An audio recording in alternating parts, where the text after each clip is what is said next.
Hi family, welcome to the Art of Free Thought History, and today we're going to take a look at Kemet, Nubia. Okay, let's dive right in. Let's start with a quick timeline check.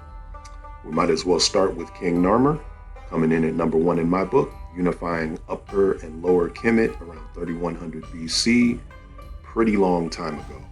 This opened up new doors, obviously, to all the civilizations in the area, new trade, spiritual systems, etc.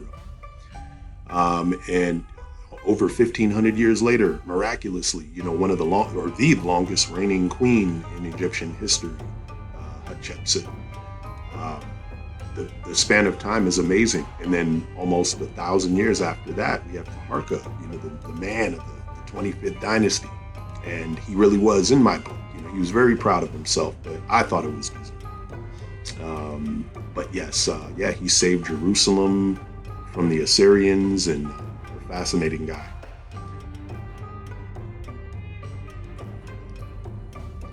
Now, the 25th dynasty was a Nubian dynasty, so we're going to take it to Nubia.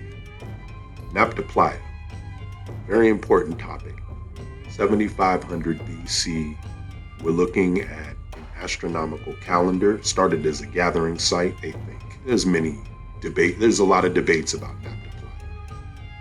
But there are certain claims and debates up in the air of it lining up with star Sirius A, lining up with Orion's belt, things like this. So we're talking about some advancements here and just a lot of thinking going on about the kind of problem solving that would lead to the building of the Great Pyramids. And although the Nubian pyramids came much later, in Cuzco, they found evidence of a pre-dynastic relationship between the two nations or civilizations. And, so when I hear of this narrative, which there's truth to, of the rivalry between Nubia and Egypt, and they didn't like each other, from time to time this is true.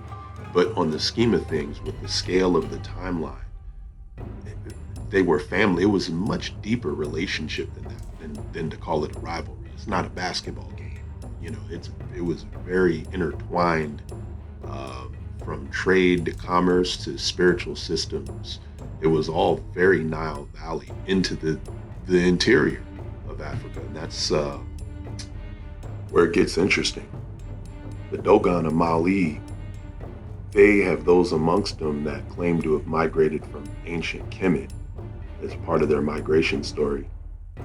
And for thousands of years, they've been able to calculate Sirius B, star Sirius A's dwarf star, that it orbits every 50 years. And this was a recent find for the modern world. From Nabta-Playa all the way to the Shabaka stone.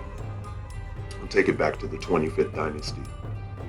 I think the Shabaka stone in the 25th dynasty, making a point to implement the structure of Shabaka, King Shabaka in particular, represents the perfect example of the relationship between the two, Nubia and Kemet.